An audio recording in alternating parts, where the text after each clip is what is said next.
Cowboys to get up like that. With that offense, the onslaught will not stop. But I do take the Broncos by a slight edge headed into the weekend. I wouldn't say that, man, because we just seen Jersey in the crowd, man. That Quavy, yes. We got a Dak Quavy. Jersey back there.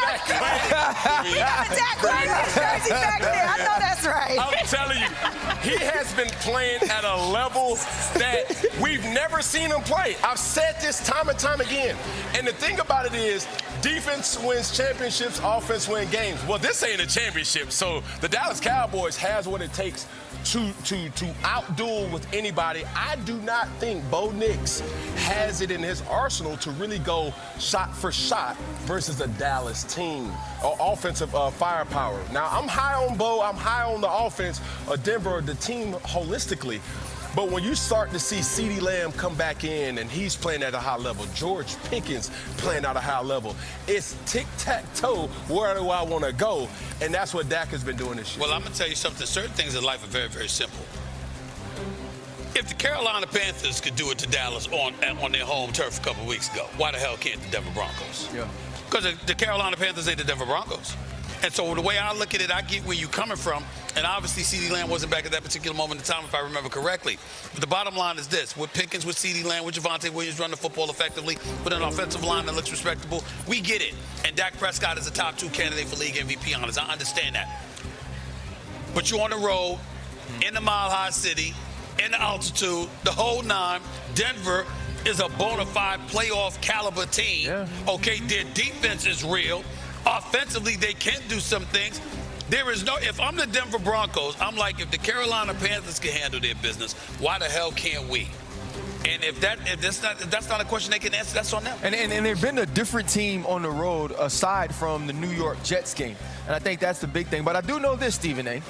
If the Dallas Cowboys go win this game, we're going to be looking for you like we looking for the bottom half of campaign. I was just about to say that.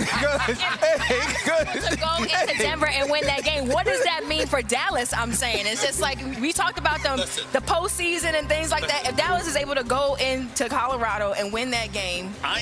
This is what people like RC and them miss from time to time. I am not sad about the Cowboys. You got to remember, last year they stunk up the joint very, very early. There was nothing intriguing about them.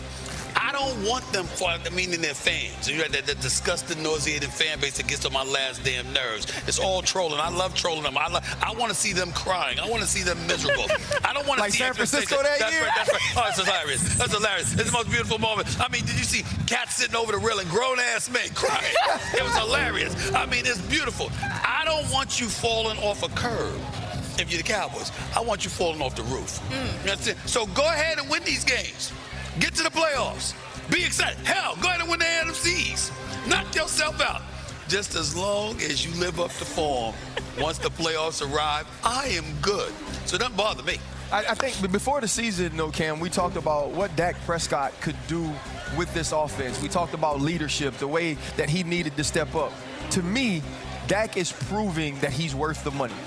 That's the question you're going to be asked when you get $60 million a year. Are you worth the money? Can you carry an offense? Can you carry a team? And can you also lead in the manner that somebody that has been gifted and given and blessed and earned that sort of contract? And I believe Dak Prescott has proven that above and beyond this year thus far. Man, I don't know where these sources is coming from, but, man, if this were to happen, Stephen Anthony. Yes, sir. Ryan Terry. Amina. Look at that. If they could get Max Crosby. Yeah. Oh, yes. Yeah, all right. But see, that's where I went with RC the other day, because I asked the question. And I wanted his answer, and he gave it to me in terms of how does Jerry Jones look if this offense is prolific and it propels them to new heights, meaning the playoffs. RC made the point you still needed a Micah Parsons, no doubt. But if you go out and get a Max Crosby, if he's less than what Micah was going to cost you, yes, and you win come playoff time, win a game or two, you can't say nothing to Jerry. Is Jerry Jones capable of saying I made a mistake? No. Right? Because that's what is he. So he's like Stephen A. then. No, not at all. I mean, he's my Libra brother. He's like Stephen A. He's my Libra brother, but I am a humble man. You understand? I have my moments. I'm not perfect. I'm pretty damn close, but I'm not perfect. You understand?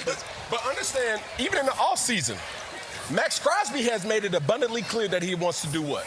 Win, yeah. Well, he ain't going to win in Vegas. Exactly. So now he's not going to win in Vegas because now you have another situation that is constantly coming up. Why am I not in the playoffs?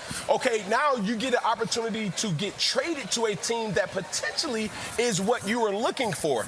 And still, it also has collateral to say, what does the Las Vegas Raiders get? Picks. Well, here's the other piece of that, right? He said he wants to win a championship, but he's also said he wants to be a Raider for life. So which he's one? Lying. About the second part. Right, so it's Max Crosby. Nobody can want to be a Raider for life. So is he going to choose loyalty or legacy? That's going to be the question legacy. for What him. loyalty? I mean, loyalty to the Raiders? This Raiders? Yeah, you got to think about Al Davis, God rest his soul, he been going a while. Mark Davis ain't Al Davis, okay? And Tom Brady, we appreciate everything that he's done. Damn it, you know what? He needs to have more say. Be in that booth a little bit more. Al Davis ain't never had Mark Davis haircut. You know what? Look, I just know I'll be tuned in. If the Cowboys do win that game against the Broncos, y'all, I'm going to be glued to my TV screen because I want to see what you got to say, Stephen. Girl, hopefully my jaw will be better by the end of this damn tooth canal, man. It's killing me. All right, guys, how we feeling out here in the crowd? How y'all feeling? You know? All right, guys, we're hanging out here at the Magic City. And our resident Super Bowl champion, Chris Canty. Pat, if you will. First down. Dolphins, Falcons. CeCe, if the Dolphins lose, will you be shocked if Mike McDaniel is not fired? Yes, I'd be shocked. There's a whole lot of talking that's going on in Miami, and none of it's good. You got Mike McDaniel being sarcastic when it comes to staying with Tua as the starting quarterback. Then you got Tua saying that he doesn't want to throw the football blindly and he can't see over the offensive and defensive lines. It is a mess down there in Miami, and it's clear that the head coach doesn't have institutional control. And at some point, as an organization, you have to hold somebody accountable for the mess on the field. This could be that moment for the Miami Dolphins. It almost feels as if Tua is doing a talk show arguing why Tua shouldn't be considered a franchise quarterback. Like, he's not a leader. He's not that tall. He's not as good as Josh Allen. Like, Tua, is he doing a show? Like, he's like literally on the air in Miami doing a show as to why Tua is not that good. Think about the talking points he has given us this year. I'm not as good as Josh Allen. I'm not a leader. And I can't see over the line to hit my number one receiver because Tyreek Hill's out and Jalen Waddle. That's not me saying that. That's him. But I still would actually be shocked now if Mike McDaniel was fired because... Really? Well, all the reporting out now? of Miami is that they're going to be patient with them and give them, quote, enough time to turn this around. Yeah, that sounds good until it's bad on the field. And it has the makings of being as bad as we've seen the Dolphins this year because of the matchup. You're going up against the Atlanta Falcons and Bijan Robinson, who's averaging 152 yards from scrimmage per game. Miami is the worst rush defense in the NFL. 32 out of 32. Ooh, bad matchup. Did you see what Quinshad Judkins did to the Miami Dolphins last week? What do you think Bijan Robinson is going to do? Run a lot, catch a lot of yards, touchdowns. I just think the only thing that's going to stop him is the end zone. He's going to hit his head on the goalpost. There's a step before the firing. Give this man a chance to plan a game plan on purpose without Tua as his quarterback. Bench Tua. I tend to lean toward what you're saying, but does that inevitably save his job? No, it doesn't. Well, I mean, I'm on the record as saying if the Ravens get terrible this year, or continue to be terrible this year, and the Ravens and John Harbaugh have this mutual Andy Reid Philadelphia, like we did it. I'm a Raven forever, but I probably should go somewhere else, and you probably should go somewhere else. That the Dolphins should hand the organization to John Harbaugh.